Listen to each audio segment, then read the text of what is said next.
Assalamualaikum warahmatullahi wabarakatuh. Di video kali ini, kami akan berbagi sedikit ilmu mengenai ijtihad. Sebelum itu, jangan lupa like, komen video ini, dan subscribe channel ini. Agar tidak ketinggalan materi yang lain, aktifkan notifikasi dengan klik tanda lonceng di bawah ini. Baik, langsung saja kita mulai. Innal hamdalillah nahmaduhu wa nasta'inuhu wa nastaghfiruh wa na'udzu billahi min syururi anfusina wa min sayyiati a'malina may yahdihillahu fala mudhillalah wa may yudhlilhu fala hadiyalah. Asyhadu alla ilaha illallah wa asyhadu anna muhammadar rasulullah. Qala Allahu ta'ala fil Qur'anil Karim, a'udzu billahi minasyaitonir rajim. Bismillahirrahmanirrahim. Ya ayyuhalladzina amanu in tansurullaha yansurkum wa yusabbit aqdamakum. Shadaqallahu adzim al-ayah. Pertama-tama, perkenalkan kami dari Universitas Slamet Riyadi Surakarta, Fakultas Ekonomi, Prodi Manajemen, kelas 09B. Kami kelompok 6 yang beranggotakan 1. Dia Catur Widyaningsih, NPM 20200-233, 2. Nurrohimah Asnawati, NPM 20200-234, 3. Vita Nur Apriliani, NPM 20200-331, dan 4. Panggah Rahayu, NPM 20200-332. Dengan dosen pengampu mata kuliah Pendidikan Agama Islam, Bapak Muhammad Faruk, SPDI, MPD.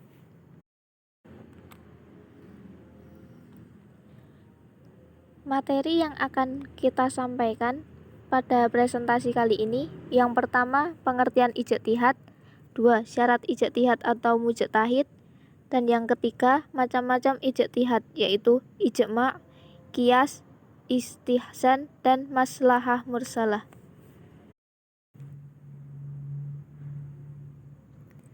Baik, materi yang pertama yaitu ijtihad. Pengertian ijtihad. Kata ijtihad berasal dari bahasa Arab yaitu ijtihada, yajtahidu, ijtihadan, yang artinya mengerahkan segala kemampuan dalam menanggung beban. Dengan kata lain, ijtihad dilakukan ketika ada pekerjaan yang sulit untuk dilakukan. Di dalam agama Islam, ijtihad adalah sumber hukum ketiga setelah Al-Quran dan hadis. Fungsi utama dari ijtihad ini adalah untuk menetapkan suatu hukum di mana hal tersebut tidak dibahas dalam Al-Quran dan hadis. Orang yang melaksanakan ijtihad disebut dengan mujtahid, di mana orang tersebut adalah orang yang ahli tentang Al-Quran dan hadis. Adapun salah satu contoh pelaksanaan ijtihad adalah dalam proses penentuan 1 Ramadan dan 1 Syawal, di mana para ulama berdiskusi berdasarkan hukum Islam untuk menetapkan dan menentukan 1 Syawal. Selanjutnya, dalil hukum ijtihad. Yang pertama berdasarkan Al-Quran, Quran Surat An-Nisa ayat 59, yang berbunyi, A'udzu billahi minasyaitonir rajim. Bismillahirrahmanirrahim. Ya ayyuhalladzina amanu athi'ullaha wa athi'ur rasula wa ulil amri minkum. Fa in tanaza'tum fi syai'in faruddu ilallahi war rasulihi in kuntum tu'minuna billahi wal yaumil akhir. Dzalika khairu wa ahsanu ta'wila. Yang artinya, wahai orang-orang yang beriman, taatilah Allah dan taatilah Rasul atau Muhammad dan ulil amri, pemegang kekuasaan di antara kamu. Kemudian, jika kamu berbeda pendapat tentang sesuatu, maka kembalikanlah kepada Allah, Al-Quran dan Rasul sunnahnya. Jika kamu beriman kepada Allah dan hari kemudian, yang demikian itu lebih utama bagimu dan lebih baik akibatnya. Yang kedua dari Al-Hadis, kata-kata Nabi SAW, ijtihadlah kamu, karena tiap-tiap orang akan mudah mencapai apa yang diperuntukkan kepadanya. Jalaluddin Rahmat, Dasar Hukum Islam, halaman 163. Syarat-syarat menjadi ijtihad. Yang pertama, mengetahui isi Al-Quran dan hadis yang bersangkutan dengan hukum itu, meskipun tidak hafal di luar kepala. Yang kedua, mesti mengetahui bahasa Arab dengan alat-alat yang berhubungan dengan itu, seperti nahwu, shorof, ma'ani, bayan, badai, agar dengan ini mentafsirkan ayat-ayat Al-Quran atau As-Sunnah dengan cara berpikir dengan benar. Yang ketiga, mesti mengetahui ilmu usul fikih dan kaidah-kaidah fikih yang seluas-luasnya, karena ilmu sebagai dasar berijtihad. Yang keempat, mesti mengetahui soal-soal ijma, hingga tiada timbul pendapat yang bertentangan dengan ijma itu. Yang kelima, mesti mengetahui nasikh mansukh dari Al-Quran dan As-Sunnah. Keenam, mengetahui ilmu riwayat dan dapat membedakan mana hadis yang sahih dan hasan, mana yang dhaif, mana yang maqbul dan mardud. Yang ketujuh, mengetahui rahasia-rahasia tasyri'i atau asrarusi syariah, yaitu kaidah-kaidah yang menerangkan tujuan syara' dalam meletakkan beban taklif kepada mukhalaf. Selanjutnya, macam-macam ijtihad. Yang pertama, ijma, qiyas, ihtisan, dan maslahah mursalah.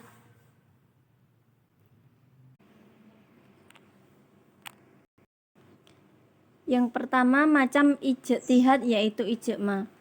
Pengertian ijma. Ijma adalah suatu kesepakatan para ulama dalam menetapkan hukum agama Islam berdasarkan Al-Quran dan hadis dalam suatu perkara. Hasil dari kesepakatan para ulama tersebut berupa fatwa yang dilaksanakan oleh umat Islam. Kemudian rukun ijma. Menurut Az-Zuhaili tahun 1986 di halaman 537 dalam usul fikih Islami, ijma baru dianggap sah jika memenuhi rukun-rukunnya, yaitu: pertama, mujtahid berjumlah lebih dari satu orang. Kedua, kesepakatan ulama atas suatu hukum itu dapat direalisasikan. Ketiga, adanya kesepakatan semua mujtahid atas suatu hukum syar'i tanpa memandang negeri, kebangsaan atau kelompoknya. Artinya, jika terdapat kesepakatan ulama Mekah saja, Irak saja atau yang lainnya, itu tidak bisa disebut ijma. Keempat, kesepakatan tersebut diawali setelah masing-masing mujtahid mengemukakan pendapatnya secara jelas dan transparan. Kemudian dalil kehujahan ijma. Selain Al-Quran, hadis Rasulullah SAW juga dijadikan landasan kehujahan ijma. Dari Umar bin Al-Khattab, Rasulullah bersabda, "Siapa saja yang ingin mendapatkan pertengahan surga, maka ikutilah jamaah umat muslim. Karena syaitan itu lebih suka bersama orang yang sendiri dan dia lebih jauh ketika bersama dua orang." Dalam Al-Quran surat An-Nisa ayat 59 menyebutkan bahwa A'udzubillahi minasyaitonirrajim. Bismillahirrahmanirrahim. Ya ayyuhalladzina amanu ati'ullaha wa ati'ur rasula wa ulil amri minkum. Fa in tanaza'tum fi syai'in farudduhu ilallahi war rasuli in kuntum tu'minuna billahi wal yaumil akhir. Dzalika khairu wa ahsanu ta'wila. Yang artinya, wahai orang-orang yang beriman, taatilah Allah dan taatilah Rasul Muhammad dan ulil amri pemegang kekuasaan di antara kamu. Kemudian jika kamu berbeda pendapat tentang sesuatu, maka kembalilah kepada Allah, Al-Quran dan Rasul Sunnahnya. Jika kamu beriman kepada Allah dan hari kemudian Yang demikian itu lebih utama bagimu dan lebih baik akibatnya.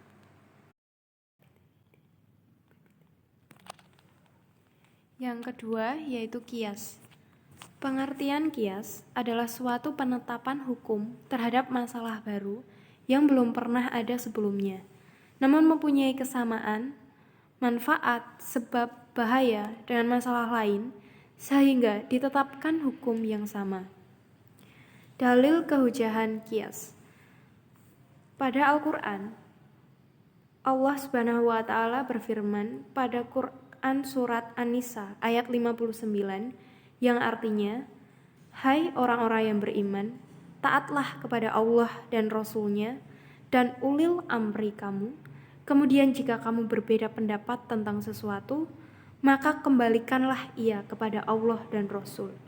Jika kamu beriman kepada Allah dan hari kiamat, yang kemudian demikian itu lebih baik bagimu dan lebih baik akibatnya." Dari ayat di atas dapat diambillah pengertian bahwa Allah Subhanahu wa Ta'ala memerintahkan kaum muslimin agar menetapkan segala sesuatu berdasarkan Al-Quran dan Al-Hadis. Jika tidak ada dalam Al-Quran dan Al-Hadis, hendaklah mengikuti pendapat ulil amri.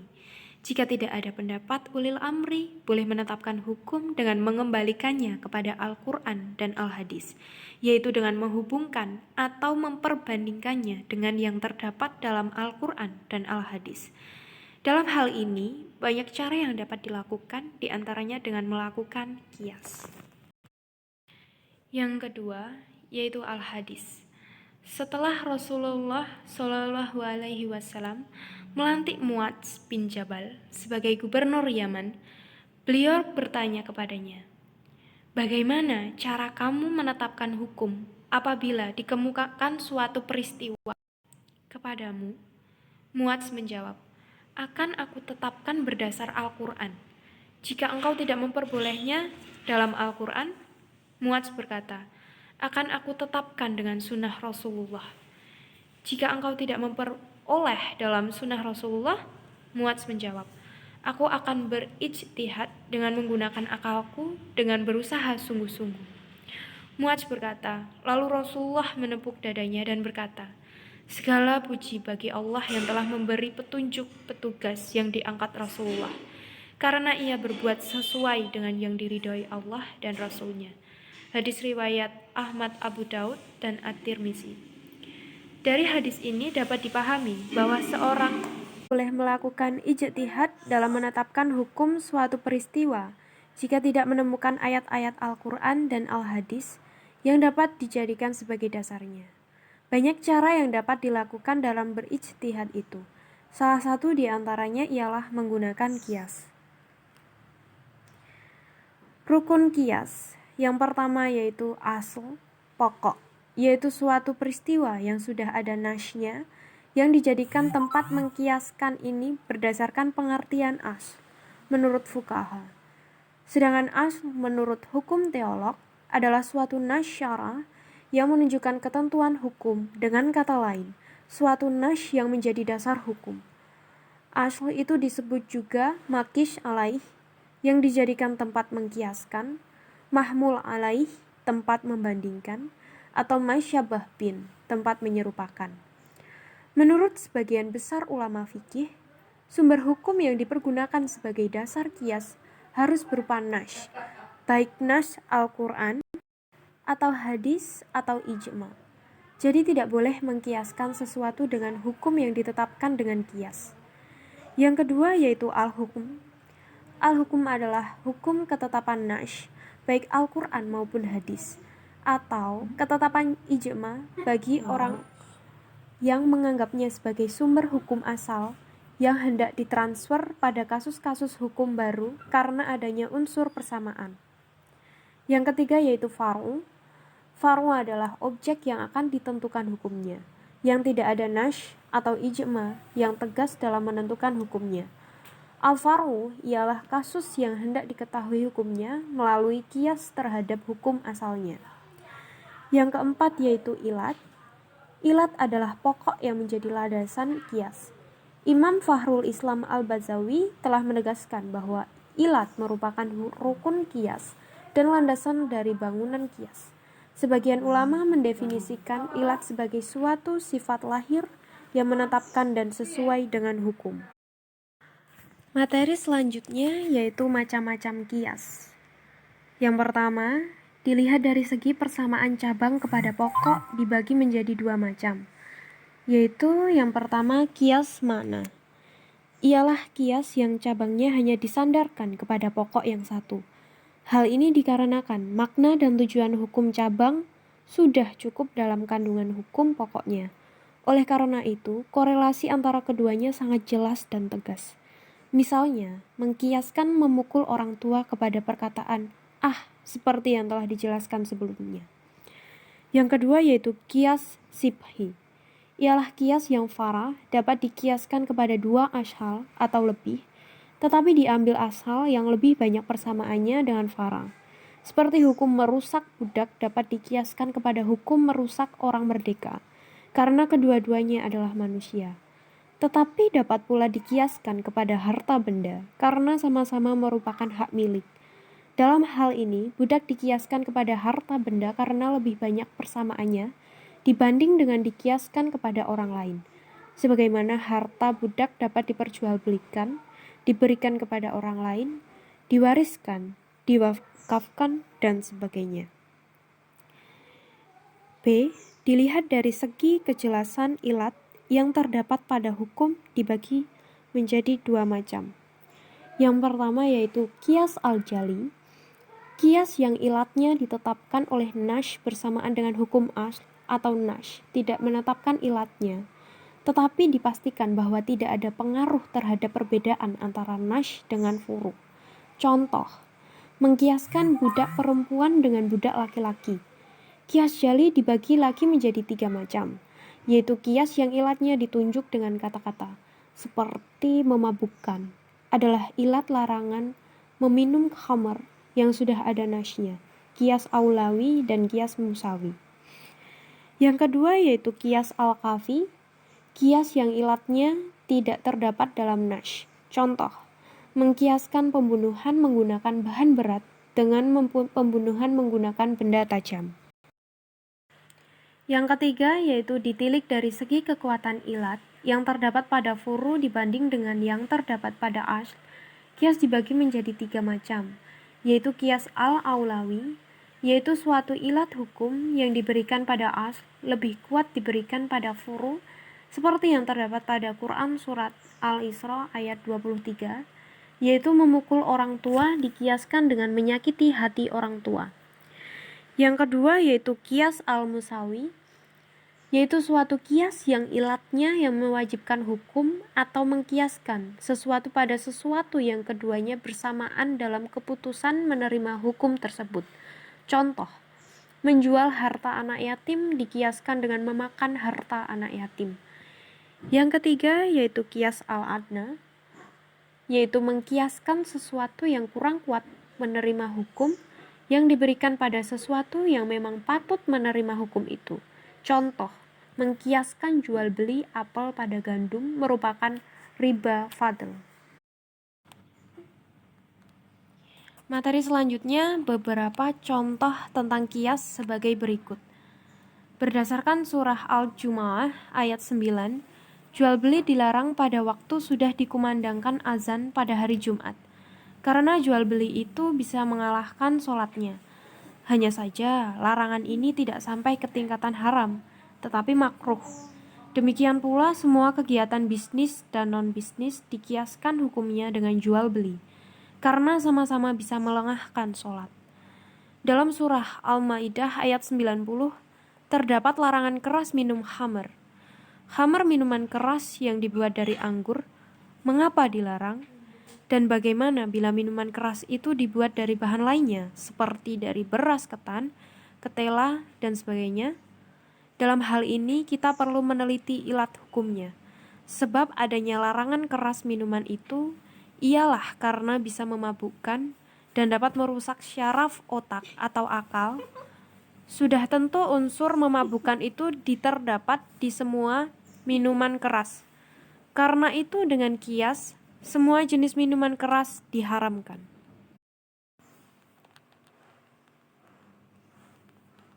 Kemudian yang ketiga, istihsan.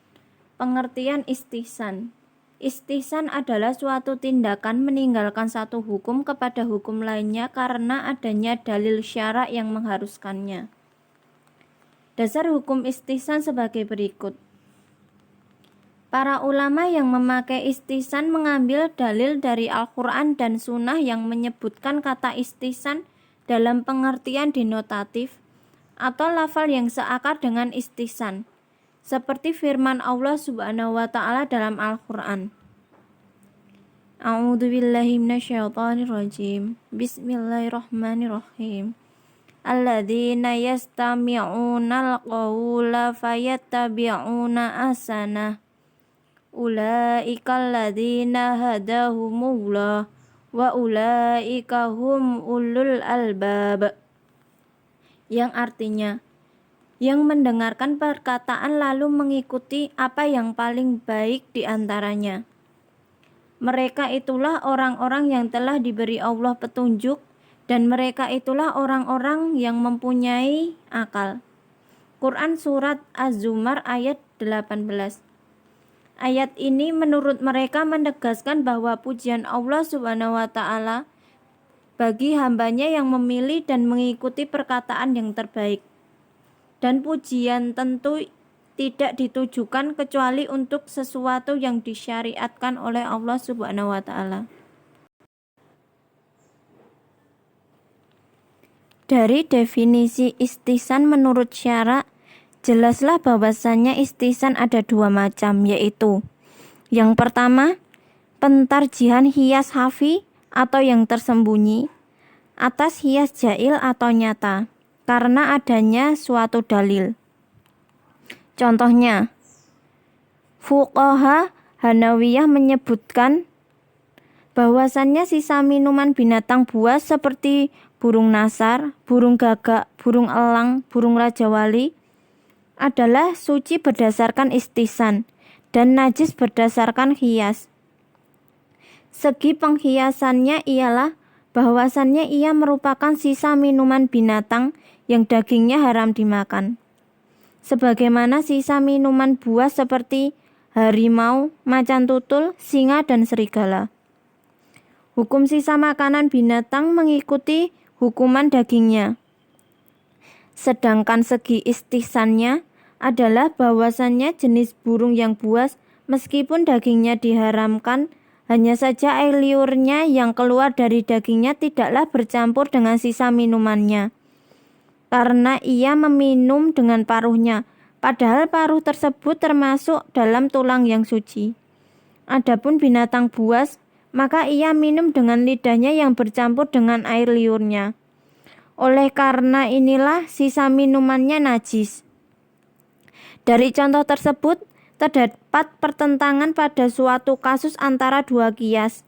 Yang pertama adalah kias yang nyata, yang mudah difahami, dan kedua adalah kias yang tersembunyi, kemudian ia berpaling dari kias yang nyata. Perpalingan ini adalah istihsan, dan dalil yang menjadi dasarnya adalah segi istihsannya. Dan yang kedua, pengecualian kasuistis atau juz'iyah dari suatu hukum kali atau umum dengan adanya suatu dalil.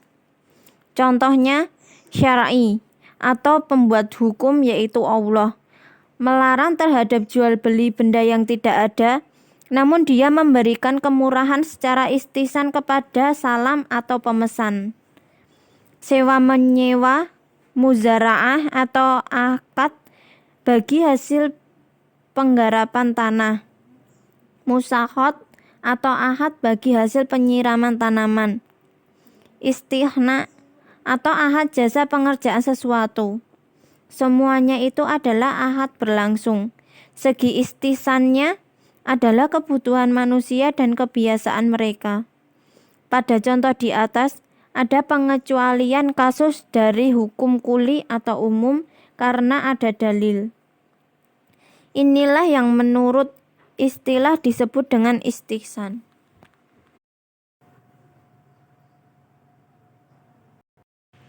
Materi selanjutnya, maslahah mursalah. Pengertian maslahah mursalah adalah suatu cara penetapan hukum berdasarkan pada pertimbangan manfaat dan kegunaannya. Menurut etimologi, maslahah berarti kepentingan hidup manusia, sedangkan mursalah berarti sesuatu yang tidak ada ketentuan nas syariat yang menguatkan atau membatalkannya. Dalil kehujahan maslahah mursalah dalam Quran surat Al-Anbiya ayat 107. Wa ma arsalnaka illa rahmatan lil alamin. Artinya, dan tiadalah kami mengutus kamu melainkan untuk menjadi rahmat bagi seluruh alam. Maksudnya, Allah telah menciptakan Nabi Muhammad SAW sebagai rahmat bagi seluruh alam. Artinya, Dia mengirimnya sebagai rahmat untuk semua orang. Barang siapa menerima rahmat ini dan berterima kasih atas berkah ini, dia akan bahagia di dunia maupun di akhirat. Namun, barang siapa yang menolaknya, maka dunia dan akhirat akan lepas darinya. Ada pula dalam Quran surat Yunus ayat 57. Ya ayyuhan nasu qad ja'atkum mau'izatan min rabbikum wa shifaa'un lima fis sudur wa shifaa'un lima fis suduri wa hudaw wa rahmatul lil mu'minin. Artinya, hai manusia, sesungguhnya telah datang kepada pelajaran dari Tuhanmu dan penyembuh bagi penyakit-penyakit yang berada dalam dada dan petunjuk dan rahmat bagi orang-orang yang beriman. Maksudnya, Allah berfirman, memberikan karunia kepada makhluknya, yaitu berupa Al-Quran yang agung, yang Allah turunkan kepada Rasul-Nya yang mulia. Dari kesamaran-kesamaran dan keraguan, yaitu menghilangkan kekejian dan kotoran yang ada di dalamnya. Hidayah dan rahmat Allah dapat dihasilkan dengan adanya Al-Quran. Dan itu rahmat hanyalah untuk orang-orang yang beriman kepadanya, membenarkan dan meyakini apa yang ada di dalamnya. Selanjutnya, macam-macam maslahah mursalah. Yang pertama, maslahah daruriyah, yaitu segala hal yang menjadi eksistensi kehidupan manusia harus ada demi kemaslahatan mereka. Bila sendi itu tidak ada atau tidak terpelihara secara baik, kehidupan manusia akan kacau, baik di dunia maupun di akhirat. Perkara-perkara ini dapat dikembalikan kepada 5 perkara yang merupakan pokok perkara yang harus dilindungi, yaitu agama, jiwa, akal, keturunan, dan harta. Yang kedua, maslahah hajiyah adalah segala sesuatu yang sangat dihajatkan manusia atau dibutuhkan oleh masyarakat untuk menghilangkan kesulitan dan menolak segala halangan.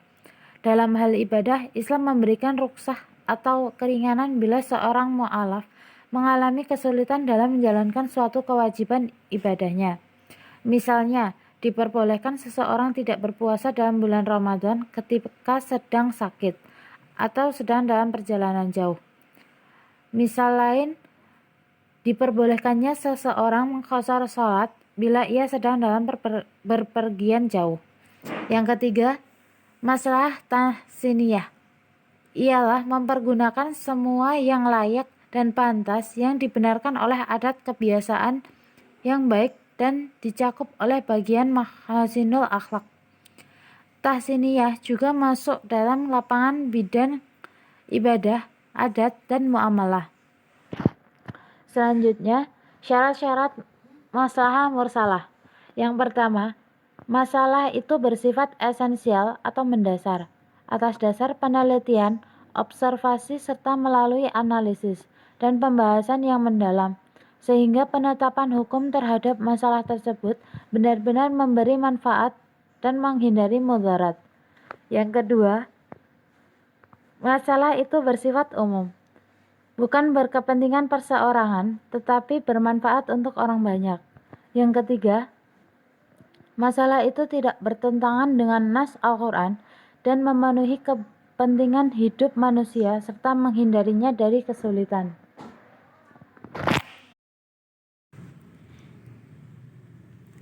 Baik, itu tadi presentasi yang dapat kami sampaikan. Ada kurangnya mohon maaf, dan jika ada kelebihan itu datangnya dari Allah. Sekian, akhirul kalam. Wassalamualaikum warahmatullahi wabarakatuh. Jangan lupa like, komen, dan subscribe ya.